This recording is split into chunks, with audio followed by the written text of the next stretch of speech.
அந்த இரண்டில் ஒன்று சிறியதென்றால் எந்த வண்டி ஓடும்?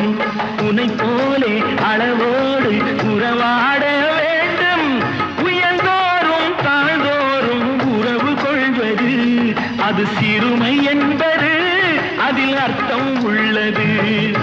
பரமசிவன் கழுத்தில் இருந்து பாம்பு கேட்டது, கருடா சௌக்கியமா? யாரும் இருக்கும் இடத்தில் இருந்து கொண்டால் எல்லாம் சௌக்கியமே.